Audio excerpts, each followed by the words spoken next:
Praise the Lord. So, there's a question for you before we could move further. Is what would be your passcode if you have to enter heaven or heaven's gates? I would say. Suppose.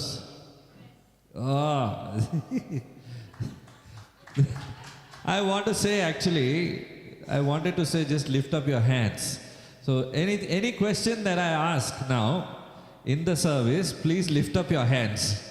అయితే పరలోకం చేరాలంటే ఆ తాళం చెవి ఏంటి, పాసుకోవడానికి మనం ఏదైతే enter చేస్తామో అది ఏంటి అని అడగాలి అనే ప్రశ్నకి సమాధానం చెప్పే ముందు చేతులు ఎత్తాలని కోరుతున్నాను. Yes, is it okay? Yes. So suppose you were supposed to carry a document and you are at the kingdom of heaven's gates. You are at the gate of heaven and you've been asked for that document. What would that document be?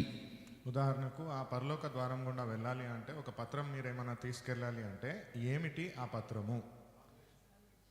Salvation. Yes. Awesome. Any other options? ఇంకేమన్నా మాటలు?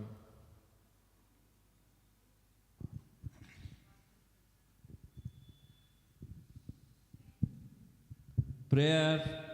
ప్రార్థన. Vakyam.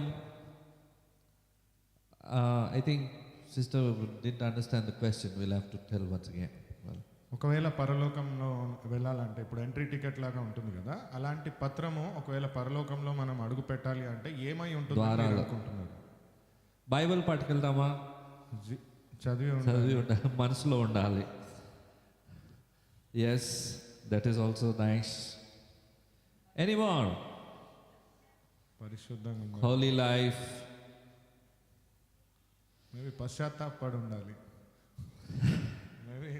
See, it has to be, if you notice on your screen, there's a lock screen there. It has to be the right passcode. If you have the right password, you can move further, the next step. Otherwise, you will be blocked at heaven's gates. So you need to have the right password with you. మీరు గమనించినట్లయితే అక్కడ screen పైన చూస్తున్నది మన mobile ఫోన్లో మనం ఏదైనా code enter చేస్తాం కదా, పాస్ కోడ్ అని. అదే తీరుగా పరలోకం చేరాలంటే మనం చెప్పాల్సిన మాట ఏమై ఉండొచ్చు? రక్షించబడాలి అండ్ బాప్తిజమా తీసుకోవాలి. Amen. That's really wonderful, beautiful. Any options from my right wing?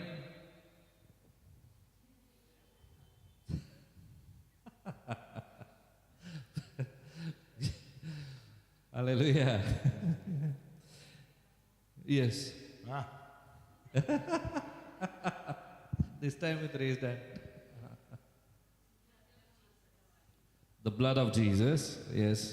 Amazing. Yes, brother.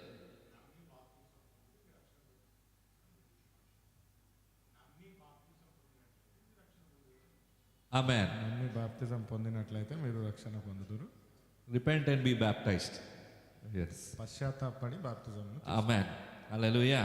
All are wonderful, beautiful answers. All are important. You need to have the born again experience. తిరిగి జన్మించిన అనుభూతిని మీరు పొంది ఉండాలి. You need to have the born again document with you. ఆ తిరిగి జన్మించినారు అనే ఆధార పత్రము మీతో ఉండాలి. Okay, so I'll ask another question. How many of you have the born again experience? ఇంకో ప్రశ్న, మీలో ఎంతమందికి తిరిగి జన్మించిన అనుభూతి ఉంది? Yes. Did you get my question? Yes. I won't ask you, don't worry, what's your born again experience, because it's going to be a long testimony then. So we'll look into the scriptures and we're going to look at our identity today. వాక్య సందేశం చూసి ఈ రోజు మనకైన గుర్తింపు ఏమిటి అని మనం ఈ రోజు తెలుసుకుందాము. You know, when we work in different places, all of us, have a title, all of us have an identity given to us by the company, or maybe if you are having your own business, you have an identity. మీకు అని ప్రతి ఒక్క చోట ఒక గుర్తింపు అనేది ఉంటుంది. మీరు ఒకవేళ ఏమైనా ఉద్యోగం చేస్తున్నా, వ్యాపారం చేస్తున్నా, మీరు ఏంటి, మీ స్థాయి ఏంటి, మీ గుర్తింపు ఏంటి అని ఒక చిన్న గుర్తింపు పత్రం అనేది. So there's a label given to you. అంటే మీకని ఒక పేరు పెట్టబడి ఉంది. As you see, some of them are you're a project designer and you have so many other things. You might be an engineer or a doctor and so on and so forth. మీరు చేసే పని ప్రకారంగా అక్కడ మీరు చూసినట్లయితే కొన్ని పేర్లు గుర్తింపులు కొన్ని ఉన్నాయి. మీ So- వృత్తిని బట్టి So, in the kingdom of heaven, there is an identity that you have in Christ Jesus. అయితే పరలోక రాజ్యంలో క్రీస్తులో మీకని ఒక గుర్తింపు ఉంది. For that, there is a criteria that you need to have the born again అయితే experience. దానికై కొన్ని షరతులు ఉన్నాయి. దాని వలన మీరు తిరిగి జన్మించిన అనుభూతిని పొందుకుంటారు. Let's look at it in John chapter 3, verse 10. It's actually verses 1 to 21. I think you can go home and read John chapter 3, verses 1 to 21. But for now, we'll read verse 10. యోహాన్ సువార్త 3వ అధ్యాయము 1 నుంచి 21 వరకు మీరు ఇంటికి వెళ్ళి చదవండి. కానీ ప్రస్తుతానికి 10వ వచనం మాత్రం మనం చదువుతున్నాము. యేసు ఇట్లా నేను నీవు ఇశ్రాయేలుకు బోధకుడివై ఉండి వీటిని ఎరుగురా. Jesus answered and said unto him, Art thou a master of Israel, and knowest not these things? The Greek word here that's translated as master actually means an instructor or a doctor or a teacher. ఇక్కడ Greek భాషలో master అనే పదానికైన అర్థము ఎవరైతే మార్గము చూపించగలరో వారు, ఎవరైతే స్వస్థతనివ్వగలరో వారు, ఎవరైతే బోధించగలరో వారు అని అర్థము. So Nicodemus was a learned man. అయితే నికోడెమస్ అనే వ్యక్తి నేర్చుకున్న వ్యక్తి. He was a learned teacher. ఆయన అన్ని తెలిసిన ఒక గురువు. He knew everything about the laws and bylaws and everything about what the religious teaching would be going on in those days. మతపరమైన చట్టం ఏమిటి, ఆ చట్టంలో ఉన్న లొసుగులు ఏమిటి, ప్రతిదీ తెలిసిన వాడు ఆయన. But he did not have a slightest idea what Jesus is talking about. కానీ ఆయనకు యేసు ప్రభు దేని గురించి మాట్లాడుతున్నాడు అనే దాని గురించి చిన్న ఆలోచన కూడా లేదు. Nicodemus' relationship with God was academic. ఈయన ఏదైతే దేవుడితో సంబంధాన్ని ఏర్పరచుకున్నాడో అది నామమాత్రంగా చదవాలి కాబట్టి చదువుకున్నది. It was based on books that he had read. He knew about God, a lot of knowledge about God. పుస్తకాలను బట్టి దేవుడి వాక్యం ప్రకారంగా జ్ఞానాన్ని సంపాదించుకున్నాడు. But no relationship with God. సత్సంబంధం ఏర్పడినట్లు కాదు. He didn't know God personally. దేవుడిని వ్యక్తిగతంగా ఎరిగినవాడు కాదు. And in case of Jesus, Jesus had a unique union with God. యేసు ప్రభువు దాకా వచ్చినట్లయితే దేవుడితో ప్రత్యేకమైన సంబంధము, ఏకత్వము కలిగిన వాడు యేసు ప్రభు. Hallelujah. God was Jesus' father, and this was foreign to Nicodemus. It was very unusual to think about. దేవుడు యేసు ప్రభు యొక్క తండ్రి అంటే ఇది నికోడెమస్ అంగీకరించడానికి చాలా ఇబ్బంది పడ్డ విషయంగా మారింది. Jesus had not been educated by man. యేసు ప్రభుకి మనిషి నేర్పించిన బోధన కాదు. Yet he knew God in a way that theologians and seminary graduates also in his day didn't know. అయినప్పటికీ ఎంతో మంది విద్వాంసులు దేవుడి వాక్యాన్ని చదివిన వారి కంటే కూడా అధిక జ్ఞానం కలిగిన వాడు యేసు. And that's why he shocked Nicodemus when he told him that you got to be born again if you truly want to know God. అందుచేతనే నికోడెమస్కి ఒకలాంటి హఠాత్తుగా అనిపించినట్లు, నీవు తిరిగి జన్మించిన అనుభూతిని పొందుకోవాలి అంటే ఇది ఎంతవరకు సాధ్యమో అని. So it was unusual, a puzzle for Nicodemus. అయితే ఇది ఒక పొడుపు కథలాగా మారింది ఆయనకి. So the number one thing that sets Christianity apart from religion is the born again experience that every one of us need to have. అయితే మొదటిగా ఆలోచించాల్సింది ఒక క్రైస్తవుడు అన్నట్లయితే ఆ తిరిగి జన్మించిన అనుభూతి గురించి ఉండాలి. అది ప్రతి ఒక్క క్రైస్తవుడికి ఉండాలి. We just don't have a different doctrine from others. మనము వేరే వాళ్ళ దగ్గర నుంచి పొందుకునేటువంటి ఏ పట్టా కాదది. We are born from above. మనం పరలోకం నుంచి జన్మించిన వారము. The moment we have a relationship with God our Father, we realize that God has sent us from heaven and asked us to be in this place. మనం పరలోకం నుంచి దేవుడు మనల్ని పంపించినాడు అంటేనే మనం ఇక్కడ ఉండడానికి మనకు దేవుడు సమస్తాన్ని ఏర్పరిచినాడు అని అర్థము. And we need to return back there. తిరిగి దేవుడి దగ్గరికి వెళ్ళాల్సిన వారమే. Yes, do you believe it? మీరు ఒప్పుకుంటారా? The Lord says, I knew you before you were formed in your mother's womb. దేవుడు చెప్పిన మాట, నీవు నీ తల్లిని గర్భంలో రూపింపక మునుపే నేను నిన్ను ఎరిగి ఉన్నాను అని. He knew us before we could be formed as a substance also and enter into this earth. మనం ఒక పదార్థంగా ఏర్పడక ముందే, ఈ లోకంలోకి రాక ముందే ఆయన మనల్ని ఎరిగి ఉన్నాడు. And He knows about our afterlife as well. ఈ తదుపరి జీవితం ఏమై ఉంటుందని కూడా ఎరిగి ఉన్నవాడు ఆయన. Amen? Hallelujah. So Christianity is a relationship, it's not a religion. కాబట్టి క్రైస్తవ్యము అంటే ఒక సంబంధము, అది ఒక మతము కాదు.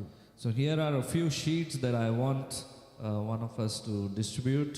Today we need to answer a few questions.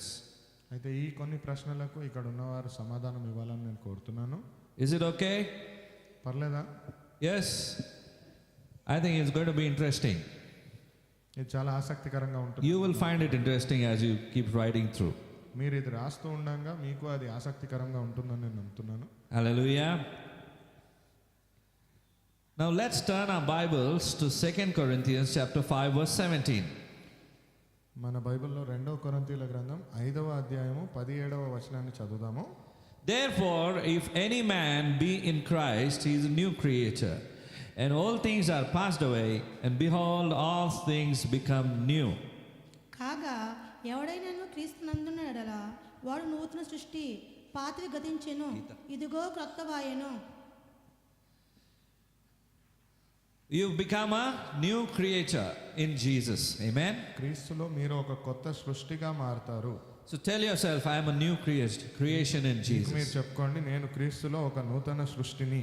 Amen. Amen. The phrase in Christ is a terminology that is used for more than 300 times in the New Testament. అయితే ఈ నూతన సృష్టి అనేది నూతన నిబంధనలో దాదాపుగా 300 సార్లు చెప్పబడి ఉంది. More than 300 times only in the New Testament, in Christ. That means it is emphasizing for us to be in Christ. There's an importance to it. నూతన సృష్టి అని 300 సార్లు నూతన నిబంధనలో చెప్పబడి ఉంది అంటే అది క్రీస్తులో ఒక నూతన సృష్టిగా మీరు ఎలా మారతారు అనే దానికైనా ఒక ఒత్తిడి కలిగిన విషయం. It is always referring to a vital union relationship with God. దేవుడితో ఏకైక సంబంధం గురించే దాని మాట. Once that takes place, you become a new creature. ఒకవేళ అది జరిగినట్లయితే మీరు నూతన సృష్టిగా మారుతారు. Some translation also says that you're a new creation. కొన్ని అనువాదాలు చెప్పేది మీరే నూతన సృష్టి అని కూడా చెప్పబడి ఉంది. So in your handout there is a question. It says, read 2 Corinthians 5:17. The scripture is also given to you there. అయితే అక్కడ మీరు 2వ వచనంలో కూడా చూసినట్లయితే మీకు ఇవ్వబడిన పత్రంలో నూతన సృష్టి మీరు ఏమిటి అని అక్కడ వచనం కూడా చెప్పబడి ఉంది. So if anyone is in Christ, they are what? ఒకవేళ ఎవరైనా క్రీస్తులో ఉన్నట్లయితే వారు ఏమిటి? నూతన సృష్టి. A new creation. That's your answer. So you need to just write it down there. అయితే అక్కడ రాసుకోండి ఆ మాటను. Question number 2. So what has happened to the old things? రెండవ ప్రశ్న, మరి పాత వాటికి ఏం జరిగాయి? If anybody needs pen, please let me know, so or else we can share with one another, because I see some of us need pens. ఎవరికైనా pen కావాలి అంటే అడగొచ్చు. And please give it back also after the దయచేసి తిరిగి service. ఇచ్చేయండి కూడా ఎవరైతే అడిగారో. Yeah. So shall we go further? So you become a new creation, and what has happened to the old things? మీరు నూతన సృష్టిగా మారినప్పుడు మరి పాత దానికి ఏం జరిగింది? That means an old person is gone. దాని అర్థము ఆ పాత వ్యక్తి పోయినట్లే. They are gone. That's what it means. పోయినట్లే దాని అర్థము. Amen. Hallelujah. So it did not take place in the physical realm. Let me tell you that. It did not change our outward appearance when you met Christ. అయితే ఇది శారీరకంగా భౌతికంగా జరిగిన విషయం కాదు. And it isn't talking about your physical body, saying that it completely changes and whatever your looks are, it changes. It doesn't say that. మీ రూపురేఖలు చూడడానికి ఎలా ఉన్నాయో అవి మారిపోయాయి అని చెప్పే విషయం కాదు అది. If a person was fat before being saved, they'll be fat even after being saved. ఒక మనిషి రక్షణ పొందక మునుపు లావుగా ఉన్నాడు అంటే రక్షణ పొందాక కూడా లావుగానే ఉంటాడు. If a person has been thin before being saved, they'll be thin after being saved. ఒక వ్యక్తి రక్షణ పొందే ముందు సన్నగా ఉన్నాడంటే రక్షణ పొందాక కూడా సన్నగానే ఉంటాడు. Amen. Thus far, are you with me? ఇక్కడ దాకా మీకు అర్థమైంది? It's also isn't talking about your mental and emotional part. అది మాట్లాడుతుంది మీ మానసిక పరిస్థితి ఎలా ఉంది, మీ భావోద్వేగాలు ఎలా ఉన్నాయి అనే విషయం బట్టి. What most people mostly consider is the real them. If you weren't too smart before you were saved, you think that you get smart after being saved. There's nothing like that. మీరు కానీ అనుకుంటే ఒకవేళ రక్షణ పొందే ముందు నాకు అంతగా ఆలోచన లేదు, కానీ రక్షణ పొందంగానే ఏదో మార్పులు వచ్చేస్తాయి అంటే అది కాదు. But you still have a lot to do concerning your memories and your thoughts. అయినప్పటికీ మీ జ్ఞాపకాలని బట్టి, మీ ఆలోచనల్ని బట్టి చాలా విషయాలు ఉన్నాయి మీరు చేయాల్సింది. So there is a third part according to the scripture, the process of elimination, and it has to be a part of us that needs to be changed, and that is our spirit man. కాబట్టి మూడో విషయం కూడా ఉంది దాంట్లో మనకు తెలియాల్సింది. అది ఏమిటి అంటే మన ఆధ్యాత్మికమైన వ్యక్తి మనలో ఉంది. And the scripture verifies that in 1 Thessalonians chapter 5 verse 23. ఆ దానికైన వచనము 1 తెస్సలోనికీయుల గ్రంథము 5వ అధ్యాయము 23వ వచనము. 1 Thessalonians chapter 5 verse 23. And the very God of peace sanctify you wholly, and I pray God your whole spirit and soul and body be preserved blameless unto the coming of our Lord Jesus Christ. సమాధానకర్త యగు దేవుడే మిమ్మును సంపూర్ణముగా పరిశుద్ధపరచునుగాక. మీ ఆత్మయు జీవమును శరీరమును మన ప్రభువైన యేసుక్రీస్తు రాకడ యందు నిందారహితముగాను సంపూర్ణముగాను ఉండునట్లు కాపాడబడునుగాక. So this passage shows that we have a spirit. అయితే ఈ వాక్యం ప్రకారంగా మనకు ఆత్మ ఉంది అనేది, We have a soul, we have a body. మనకు ఒక ఆత్మ ఉంది, ఒక శరీరం ఉంది. And manasu. Manasu is the right word for soul. Yeah, manasu. Amen. So the body part is very obvious. It's the part of us that is seen as an outward person. శరీరం అనేది మనం చూడడానికి ఎలా ఉన్నామో అని కనిపించడానికైనా ఒక విషయము. We all recognize that there is another part beyond that, that is our emotional part and our mental part, which scripture calls the soul. దాని తర్వాత ఉండే ఆలోచనలే మానసిక ఆలోచనలు, భావోద్వేగాల ఆలోచనలు, దాన్నే మనం మనసు అని మాట్లాడుతున్నాం. What is the soul made up of? మనస్సు దేని చేత చేయబడి ఉంటుంది? Emotional and mental part. భావోద్వేగాలు మరియు మానసిక విషయాలను బట్టి చేయబడి. Because if you get clarity on soul, spirit and body, then we can understand it more better. మీకు మనస్సు, ఆత్మ, శరీరము అనే విషయాల గురించి అవగాహన సరిగ్గా ఉన్నట్లయితే మనం దీన్ని సరిగ్గా అర్థం. So we know that even though a person may not physically touch you, they can touch you by their words. They can touch you by their words, touch your emotions, touch your mental part through their words. అలాగే ఒక మనిషి మిమ్మల్ని శారీరకంగా ముట్టుకోకపోయినా మానసికంగా వారి మాటల ద్వారా మీ పైన ప్రభావం చేయొచ్చు, మీ పైన ఒక ముట్టుకున్నట్టి అనుభవాన్ని తీసుకురావచ్చు. So most people are in tune with their physical and their emotional parts. ఎంతో మంది వారి శారీరక మరియు మానసిక పరిస్థితి ప్రకారంగా ఏక మనసుతోనే ఉన్నారు. When I say emotional, it is called as soulish also. ఏదైతే నేను మానసికంగా అని అంటున్నానో ఇది భావోద్వేగాలకు సంబంధించింది. But according to the scripture, there is another part that is the spirit man. కానీ ఇది ఆధ్యాత్మికంగా ఆలోచించాలి అంటే ఆధ్యాత్మికమైన వ్యక్తి అనే వాడి గురించి మాట్లాడుతున్నాను. See, many a times we say that a person operating in the soulish, not operating in the spiritual. So we need to understand what the soulish part is. ఎన్నోసార్లు మనం ఇది మాట్లాడేది మనస్సుకు సంబంధించిన విషయమా, శరీరానికి విషయమా అని. ఇది మనస్సుకు సంబంధించిన విషయమే. And the spirit is the part of us that is changed and is new after the salvation experience. అయితే ఈ ఆత్మ అనేది మనలో ఉండినప్పటికీ మనము ఈ పునరుద్ధరణ లాగా తిరిగి జన్మించిన అనుభూతిని పొందుకున్నప్పుడే దాన్ని మనం ఎరుగుతాము. So when you were born again, which part of you was touched first? అయితే మీరు తిరిగి జన్మించినట్లయితే మీ శరీరంలో ఏ అంశం మొదటిగా? When you accepted Christ as your savior, if you have prayed that prayer, which part of you was touched first? మీరు యేసు ప్రభువును సొంత రక్షకుడిగా అంగీకరించినట్లయితే ఏ ఒక్క భాగము మొదటిగా తాకబడింది? మనస్సు, Soul, heart, mind, మెదడు, శరీరము, thought, ఆత్మ, spirit. It is the spirit man that was touched first.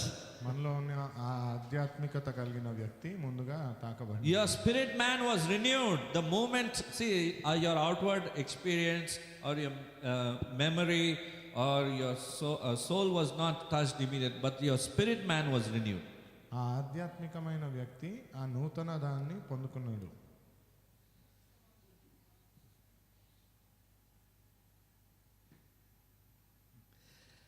Hallelujah. So the spirit man was touched first. That shows that it is the spirit that actually breathes life into the physical body. దాన్ని బట్టే మనం అర్థం చేసుకోవచ్చు ఆత్మ అనేది మొదటిగా ఉంటేనే ఈ శరీరంలోకి జీవాన్ని నింపుతుంది అని. In Genesis chapter 2, God created Adam and Eve. ఆదికాండం 2వ అధ్యాయంలో మనం చూసినట్లయితే దేవుడు అవ్వను ఆదామును సృష్టించి ఉన్నాడు. Adam's body was complete, but then God breathed his life into him. ఆదాము శరీరము పూర్తిగా అయిన తర్వాత దేవుడు ఆ శరీరంలో శ్వాసను నింపాడు. The word breath in the Old Testament Hebrew was the exact same word that we use for breath. Hebrew గ్రంథం ప్రకారంగా పాత నిబంధనలో ఈ ఊపిరి శ్వాస అని మనం ఏదైతే చెప్తున్నామో దాన్నే చాలా ప్రాంతాలలో ఆత్మ అని కూడా అనువాదించారు. And it is also translated as spirit in other places. ఎన్నో ప్రాంతాలలో దాన్నే ఆత్మ అని అనువాదించి ఉన్నారు. God created the physical body and the soulish person of Adam. దేవుడు ఆదాము యొక్క శరీరాన్ని మనస్సుని దేవుడే సృష్టించి ఉన్నాడు. So when he breathed into him the breath of life, he became a living soul. అయితే ఎప్పుడైతే దేవుడు తన శ్వాసను ఆదాములో నింపాడో అప్పుడు తను ఒక సజీవుడైన ఆత్మగా మారాడు. You got it?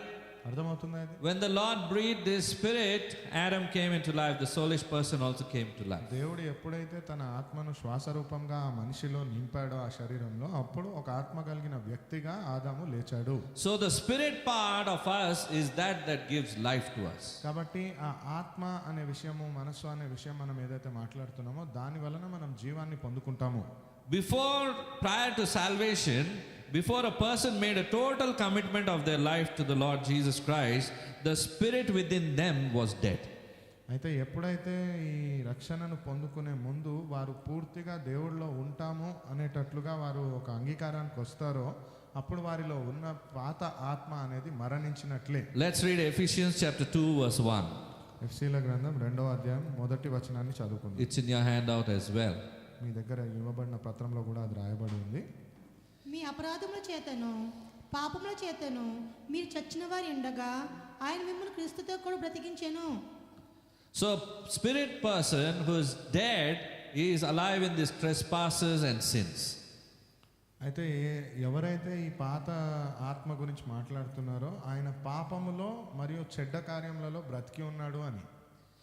So Ephesians chapter 2 in question number 4 you say in verse 1, what was your condition before you were born again or made alive? అయితే మీకు ఇవ్వబడిన పత్రంలో 4వ ప్రశ్న మీ యొక్క పరిస్థితి ఏమిటి ఆ పునరుద్ధరణ అనుభూతిని పొందే ముందు. So the answer to your fourth question is you and I were dead before we were born again. దాని అర్థము మీరు నేను తిరిగి జన్మించే ముందు మరణించిన వారమే. Hallelujah. Now we are alive. ఇప్పుడు సజీవులుగా ఉన్నాం. Amen. Death in the Bible doesn't mean ceasing to exist physically. ఇక్కడ మరణము అంటే శారీరకంగా మరణించడం కాదు. That's what some people think. It literally means separation. అదే కదా చాలా మంది అనుకుంటారు శరీరము ఆత్మ వేరవ్వడము. According to the Bible, it is separation from God. Bible ప్రకారంగా అది దేవుడి నుంచి వేరవ్వడం. That is how your spirit, my spirit was dead before we met Jesus. ఆ తీరుగానే మీ ఆత్మ నా ఆత్మ యేసు ప్రభువుని చేరుకోక ముందు మరణించినదై ఉన్నది. Even today, many people do not have the relationship with Jesus. ఈ రోజు కూడా ఎంతో మందికి యేసు ప్రభుతో ఆ సంబంధం లేనని. They like Nicodemus. They have a lot of knowledge about Jesus. They have a lot of things that they know about from the book and from the Bible and so many other sources, but they don't have a personal relationship with Jesus. వాళ్ళు కూడా నికోడెమస్ లాంటి వారే చాలా జ్ఞానం కలిగి దేవుడి గురించి చాలా తెలిసినప్పటికీ దేవుడితో వ్యక్తిగతంగా సంబంధం లేని వారై ఉన్నారు. Which literally means separation. అది నిజానికి వేరవ్వడము అనేటువంటి అర్థం. Are you getting the point? Yes? Because it's important for us to know these basics. Once we are through with this, our relationship in the Lord gets more firm and stronger. ఈ అన్ని విషయాలు మనకు తెలియాల్సిన అవసరం ఉంది. ఎందుకంటే దేవుడిలో మనం బలపడుతున్న కొద్దీ మనం ఇంకా దృఢం అవ్వాలి. Hallelujah. So when a person dies physically, we don't cease to exist. The Bible teaches that they go immediately into the presence of God or in the presence of hell. అయితే మనిషి కానీ శారీరకంగా మరణించినట్లయితే వారు ఒకటి దేవుడి దగ్గరన్నా చేరాలి లేదా నరకంలో కన్నా వెళ్ళాలి. The soul and the spirit, they continue to live. ఆత్మ మరియు మనస్సు కొనసాగించి సజీవులుగా ఉంటారు. There is a separation from the physical body which dies and decays here. కేవలం శారీరకమైన ఈ శరీరంతో ఒక వేరుబాటు అనేది జరిగి అది నశించిపోతుంది. Your soul enters into the presence of God. మీ ఆత్మ దేవుడి సన్నిధిలోకి అడుగు పెడుతుంది. Amen. When I say soul, it means our emotional and our brain, our mind as well. ఇక్కడ నేను ఆత్మ మనస్సు అని చెప్పేది మన మానసిక ఆలోచనలు, మనకున్న భావోద్వేగాలు. In fact, our brain is more active in the presence of God than it would be on the face of this earth. నిజానికి మన మెదడు ఈ లోకంలో ఉన్న దానికంటే దేవుడి దగ్గర ఉన్నప్పుడు ఇంకా చురుగ్గా ఉంటుంది. Here sometimes physically, because the body doesn't cooperate, we might lose our memory, or some people have good memory.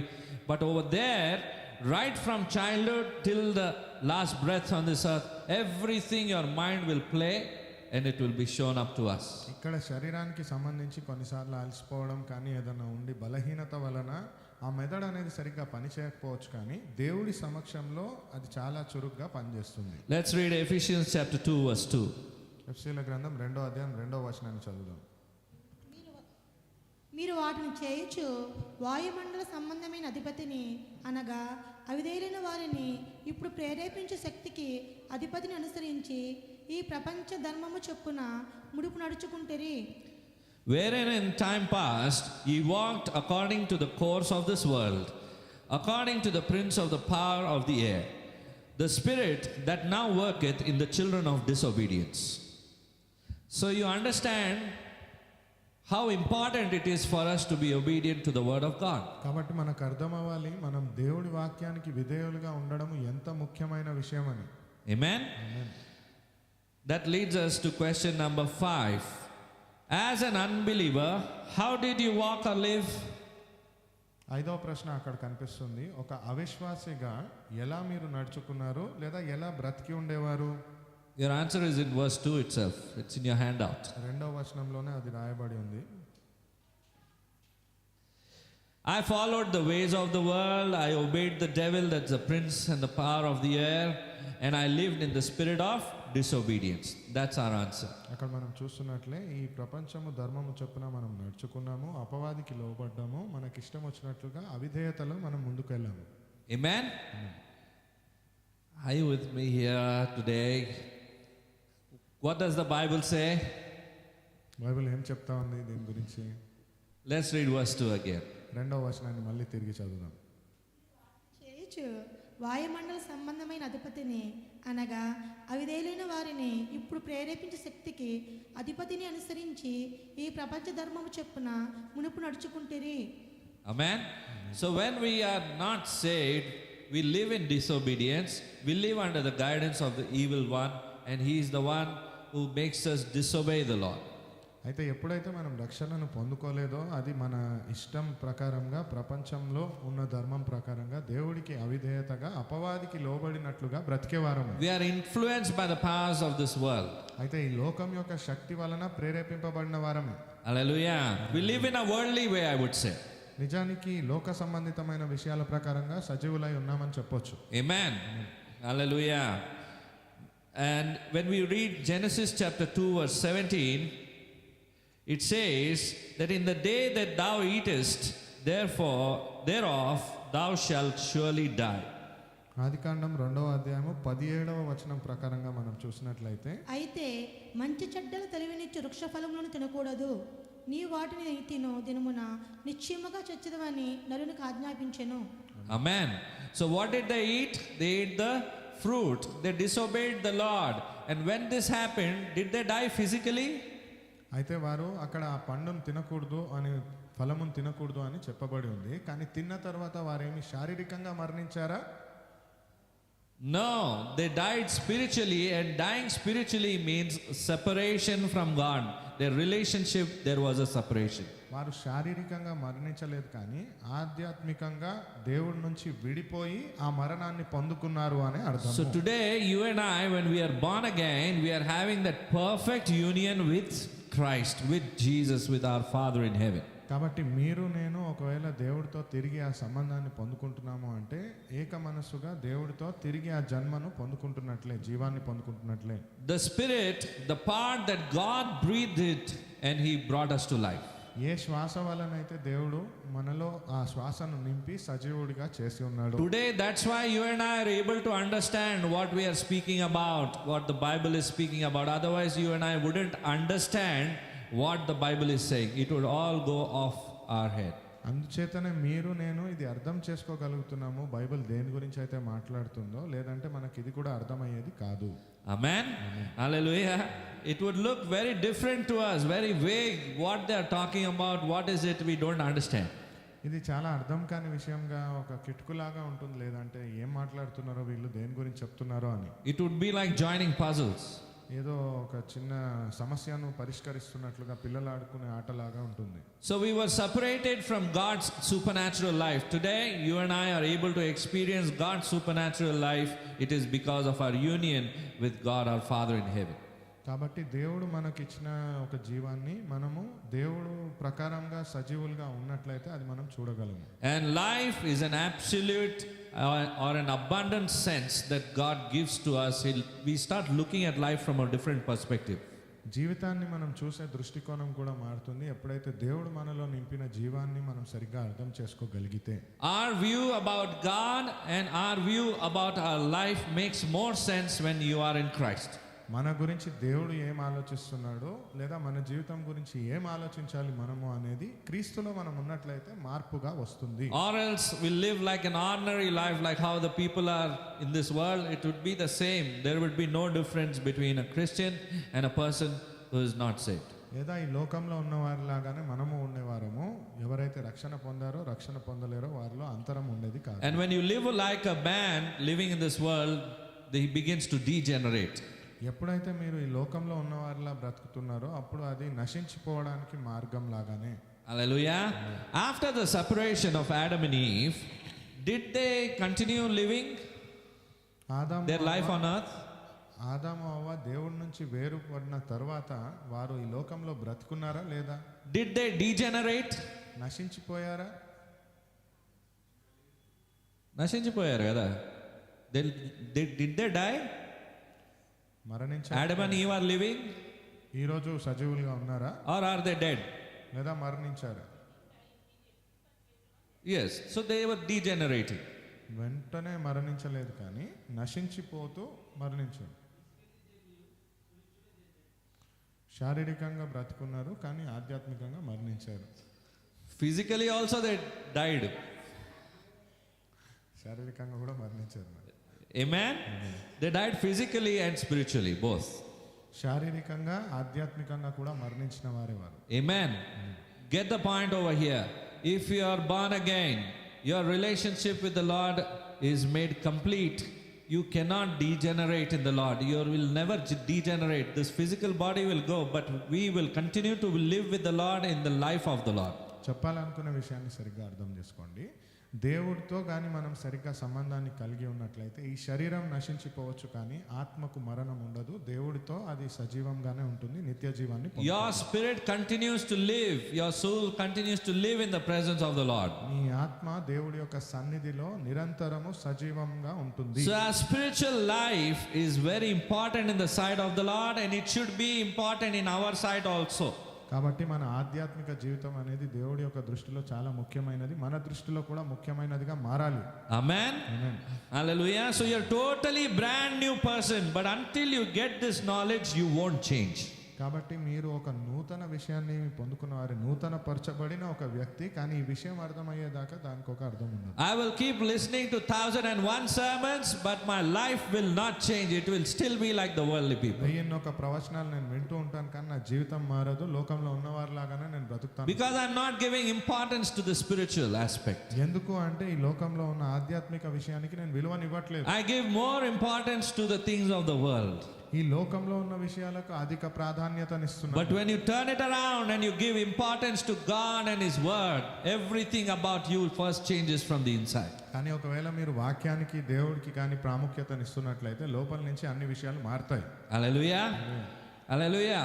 We might be knowing a few things about Jesus or how he works. He's a God of love, compassion, he's a judge, he's so many other titles he has. I mean, there are so many titles that you and I cannot even list out. There are many titles that he has and characteristics that he has. We think that we know something about God and we know everything about God. కొన్ని విషయాలు మనకు తెలిసి ఉంటాయి, మనం చదివిన వాటి ప్రకారంగా, విన్న వాటి విషయాల ప్రకారంగా. కొన్ని తెలిసినప్పటికీ మనం ఎలా అనుకుంటామంటే నాకు పూర్తిగా తెలుసు అని. It's just like people know, in a service, how the service is going to be, how the Sunday service is going to be, when it's going to start, at what time, what starts, what time, what ends. అది ఎలా ఉంటుంది అంటే ఒక ఆరాధన ఎప్పుడు ప్రారంభమవుతుంది, ఏ రోజు ఏ సమయానికి ప్రారంభమై ఎలా ముగుస్తుంది, ఆ క్రమం ఏమిటి. But it's not in case of God. You will not know what God is going to do next in your life. కానీ దేవుడి విషయంలో ఇది వర్తించదు. దేవుడు తదుపరి క్షణము మీ జీవితంలో ఏం చేస్తాడో మీకు తెలియదు. He is unpredictable. You cannot predict what God is going to do next unless he speaks to you.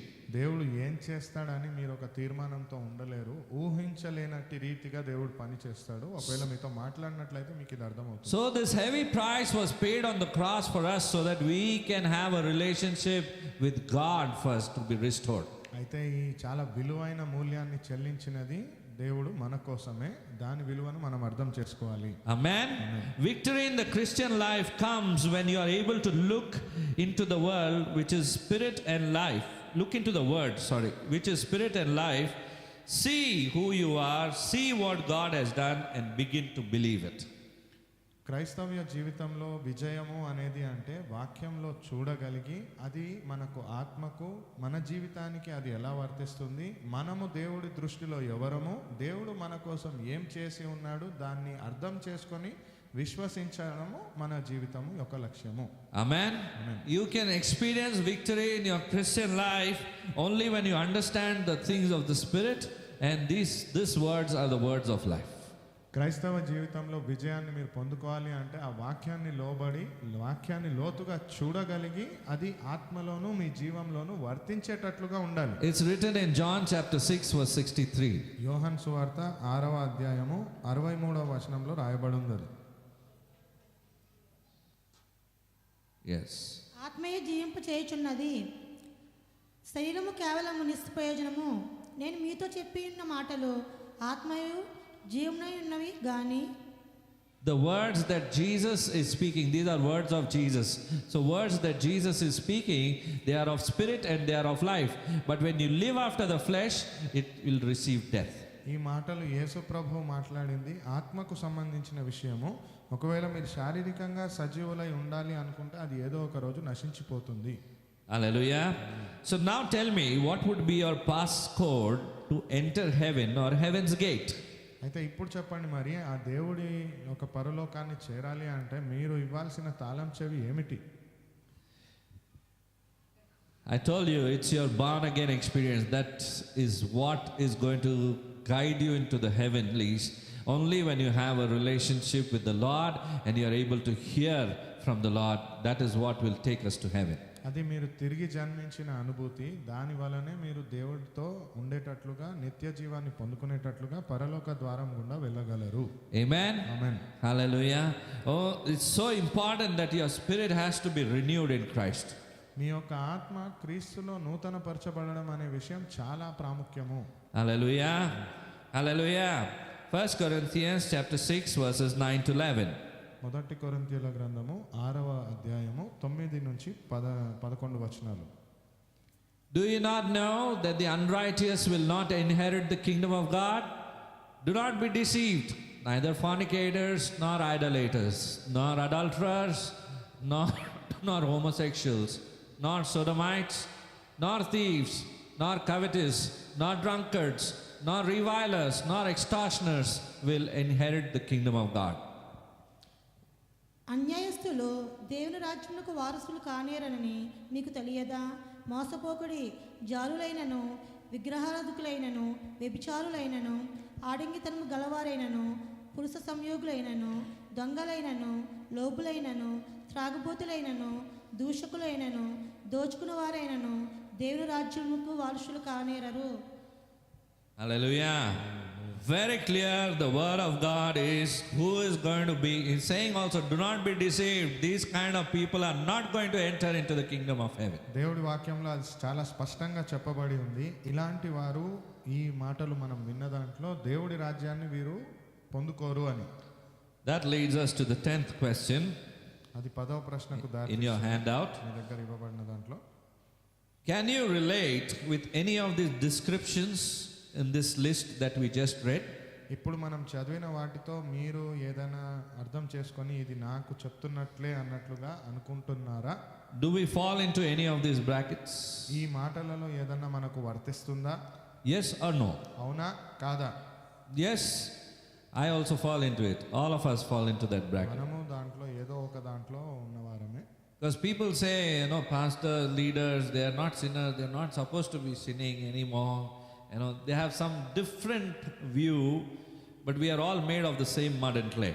జనాలు చెప్తారు పాస్టర్ దైవజనులు అంటే పాపం చేయకూడదు అని, కానీ అందరము శరీరంతో అదే మాంసంతో చేయబడిన వారమే. Yes, a servant of the Lord is anointed by the Lord. దేవుడి యొక్క సేవకుడు దేవుడి చేత అభిషేకం God's supernatural guidance is there upon their దేవుడి life. యొక్క అద్వితీయమైన శక్తి నడిపింపు వారి పైన ఉంటుంది. Amen. But we also sin, but we get back to the Lord. Our main intention should be always, I need to get back to the Lord immediately. If I have sinned, I should seek forgiveness and my relationship has to be restored immediately. కానీ మనిషిగా మనం పాపం చేసినప్పటికీ దేవుడితో తిరిగి ఆ సత్సంబంధాన్ని పొందుకోవాలని, ముందు నేను ఎలా ఉన్నానో అలా ఉండాలి దేవుడితో అనే ప్రేరేపణతో ముందుకెళ్ళాలి. Hallelujah. So we all agreed that we fall into this bracket somehow or the other. కాబట్టి ఇందులో ఏదో ఒకటి విషయం మనకు వర్తిస్తుంది అనేటట్లుగా మనం That leads to the 11th question. దాని వలన మనం 11వ ప్రశ్నకు వెళ్తున్నాము. 1 Corinthians chapter 6 verse 11. మొదటి కొరింథీయుల గ్రంథం 6వ అధ్యాయం 11వ వచనము. Shall we read? చదువుదామా? మీలో కొందరు అట్టివారే ఇంటురి గాని ప్రభువైన యేసుక్రీస్తు నామమునను మన దేవుని ఆత్మయందును మీరు కడుగబడి పరిశుద్ధపరచబడిన వారై నీతిమంతులకు తీర్చబడితిరి. And such were some of you, but you were washed, but you were sanctified, but you were justified in the name of the Lord Jesus by the Spirit of our God. Amen? But of such were, it says. That means you were in the past. Now you are not that same person anymore. గతంలో ఉండే అంటే ఇది గతంలో మీరు అలా ఉన్నారు, ఈ రోజు మీరు అలాంటి వ్యక్తిగా లేరు అనే అర్థము. That is your answer in the 11th question. Past. It was in your past you were like that. Now you are no more a person the same. గతము అని అక్కడ చెప్తున్నప్పుడు గత జీవితంలో మీరు అలా ఉన్నారు కానీ ఇప్పుడు అలా లేరు అనే అర్థము. That's how our testimonies come forth. If you noticed, when I got saved, I'm not doing this anymore. అలాగే మన ప్రతి ఒక్క సాక్ష్యం కూడా ముందుకు వస్తున్నాయి. నేను ఎప్పుడైతే రక్షణను పొందానో ఇది జరిగింది అని. I used to do such things. I had a habit of doing so many things, but now I'm not the same. నేను అలాంటి వాడినిగా ఉండేను, ఇన్ని పాపాలు నేను చేశాను, కానీ ఈరోజు నేను అలా లేను. I used to speak lies, but now I don't speak lies. నేను అబద్ధాలు మాట్లాడేవాడిని, కానీ ఇప్పుడు అబద్ధాలు I used to drink alcohol, but I don't drink alcohol నేను now. తాగుడు వ్యసనంగా ఉండేవాడిని అలవాటుగా. I used to get angry, but I don't get angry now. నేను కోప్పడేవాడిని, ఇప్పుడు నేను కోప్పడట్లేదు. Yeah. అవునా Yes. కాదా? At least say amen. You believe in the word of God. Believe by faith. Amen. Hallelujah. All of us get angry somehow or the other. మనుషులం కనుక ఏదో ఒక సందర్భంలో మనకు ఆగ్రహం అనేది వస్తుంది. But I think it's a process that we need to work on and to change. కానీ అది ఒక క్రమంగా మనం పని చేసి మార్చుకోవాల్సిన విషయము. Amen. Let the fruit of the Spirit increase in our life. కాబట్టి దేవుడి యొక్క ఫలము మన జీవితంలో అభివృద్ధి చెందును గాక. Hallelujah. May the Lord help us to have more patience. దేవుడు మనకి ఇంకా ఓర్పును ఇవ్వాలని మనం కోరుకుందాం. Because we live in a world that is very quick in it. Everything has to be done very quickly. But here, in case of the kingdom of heaven, you need to have patience. ఎందుకంటే మనం బ్రతుకుతున్న ప్రపంచంలో ప్రతిదీ చాలా త్వరగా జరగాల్సిన అవసరత ఉంది, కానీ పరలోక రాజ్యపు సంబంధించిన విషయాలన్నీ నిదానంగా ఓపికతో వెళ్ళేవి. Hallelujah. That leads us to the 12th question. దాని వలన 12వ ప్రశ్న చదువుదాం. When you became born again, what 3 things happened to you? మీరు ఎప్పుడైతే తిరిగి జన్మించిన అనుభూతిని పొందుకున్నారో మీకు జరిగిన 3 విషయాలు ఏమిటి? Can you tell me the answer? It's in verse 11. సమాధానం చెప్పగలరా? అది 11వ వచనంలో ఉంది. Just now the verse that we read, it's in verse 11 itself. 1 Corinthians chapter 6 verse 11. When you became born again, what 3 things changed about you? Amen. You were washed, you were made holy, and you were sanctified. మీరు కడగబడ్డారు, పరిశుద్ధులుగా చేయబడ్డారు, మీరు నీతిమంతులుగా తీర్చిదిద్దబడ్డారు. Not only sanctified, you are justified before God. పవిత్రపరచబడడం మాత్రమే కాదు, న్యాయాన్ని మీరు పొందుకున్నట్లుగా దేవుడి ముందు న్యాయాన్ని పొందుకున్నారు. Because of the blood that was shed for you. ఎందుచేత అంటే మీ కొరకై చిందించిన రక్తము చేత. Get these points in your mind, in your heart. Otherwise, you wouldn't be able to move further in your relationship. It helps you to strengthen in your relationship with God.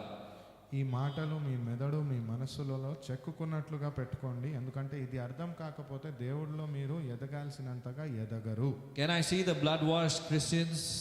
రక్తము చేత కడగబడిన క్రైస్తవులను నేను చూడవచ్చా? Can I see the holy generation? పవిత్రమైన పరిశుద్ధపరచబడిన తరాన్ని Can I చూడవచ్చా? see the justified? న్యాయాన్ని పొందుకున్నవారు. You and I are justified because of the blood of Jesus. That's why we are able to approach God in prayer. మీరు నేను నీతిమంతులుగా యేసు ప్రభు రక్తము చేతనే కడగబడ్డాం కనుక మనం దేవుడి యొక్క కృపను పొందుకుంటాం. Amen. Amen. That leads to question number 13. 13వ ప్రశ్న చూద్దాం. Is this a past, present, or a future condition? ఇది గతందా, వర్తమానందా లేదా భవిష్యత్తు? You being blood washed, is it a present condition or a past? రక్తము చేత కడగబడింది అనే విషయము ఇప్పుడు వర్తమానంలో ఉందా లేదా గతంలో ఉందా? Present, వర్తమానంలో ఉంది.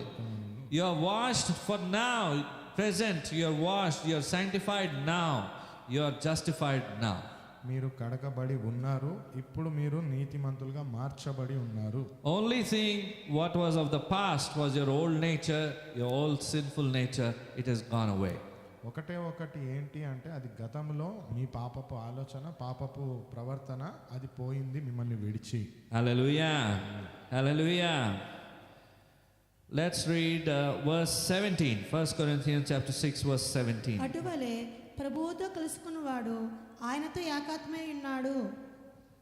But he who is joined to the Lord is one spirit with him, the Bible says. Amen. So now in the present you are one spirit with Christ. కాబట్టి ఇప్పుడు వర్తమానంలో మీరు ప్రభువుతో ఏక ఆత్మై ఉన్నారు. కొంతమంది అర్థం కాలేదు ఇంకా. Some of you did not understand. Amen చెప్పలేకపోయారు. You are not able to say amen. Hallelujah. You are one with Christ. You have a perfect union in Christ. Your spirit is joined with the spirit of Christ. మీరు క్రీస్తులో ఒకటై ఉన్నారు. మీ ఆత్మ క్రీస్తు యొక్క ఆత్మతో జతపరచబడి ఉంది. Amen. Amen. If you have your hand out, just write your name on it. మీ దగ్గర ఈ కాగితం ఉన్నట్లయితే పత్రము, దానిపైన మీ పేరు రాసుకోండి. It would be helpful for you.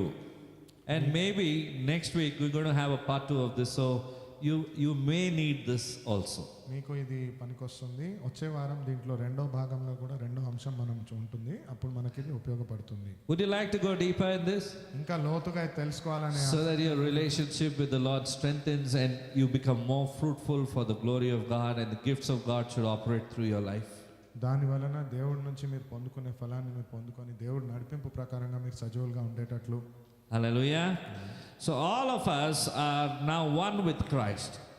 కాబట్టి మనమందరము యేసులో ఒకటై ఉన్నవారము, క్రీస్తులో ఒకటై ఉన్నవారము. You are joined with the Lord now. దేవుడితో మీరు జతపరచబడి ఉన్నారు. Amen. So I want to end this here because there's a part 2 to this. If I take it further, then I have to move. It will take some more time. So I'll keep it for the next week, the part 2 of this message. And we're going to learn what happens when we become one with Christ. నేను ఇది ఇక్కడే ముగించాలనుకుంటున్నాను, ఎందుకంటే దీనికి రెండో భాగం ఉంది. కాబట్టి ఆసక్తి కలిగి ఉండండి. ఎప్పుడైతే మనం యేసుతో క్రీస్తుతో ఒకటవుతామో ఏమి జరుగుతుంది అనే విషయం పట్ల మనం నేర్చుకుంటాం. It's very important for all of us to know how fruitful our life can be and what comes out of our life when we become one with Him. చాలా ముఖ్యమైన విషయం ఇది తెలుసుకోవడము. ఏం జరుగుతుంది దేవుడితో మనం జతపరచబడితే ఎలాంటి ప్రభావాన్ని మనం పొందుకుంటాం. Is it okay? మంచిదా? Yes. So today, as we move now into the time of communion, let us look and reflect for what the Lord has done for us. That price that was paid for us is so important so that we would have a perfect union with Christ. కాబట్టి బల్లరథంలో మనం వెళ్ళే ముందు మనం మనల్ని పరిశీలించుకుంటూ దేవుడు మన కోసమై చెల్లించిన మూల్యానికి మనం ఎంత మాత్రం విలువనిస్తున్నామని పరిశీలిద్దాం. Amen? Amen. Unless and until we have that perfect union, if you are a person who doesn't know Christ, who has not been spiritually renewed, who doesn't hear the words of Christ in your relationship with the Lord, this is your moment for you to learn more, or I would say that you need Christ at this moment in your life. దేవుడితో కానీ జతపరచబడకుండా మనం సొంతంగా మన ప్రయత్నాలు మనం చేస్తున్నట్లయితే దేవుడిని తెలుసుకోవాల్సిన అవసరతకు ఇది ఒక సందర్భము. You need to ask forgiveness for your sins. మీ పాపాలకు మీరు క్షమాపణ అడగాలి. You need to ask the Lord to come into your heart and into your life. మీరు కోరుకొని ప్రార్థించాలి, దేవా నా జీవితంలో రండి, నా హృదయంలోకి రండి అని.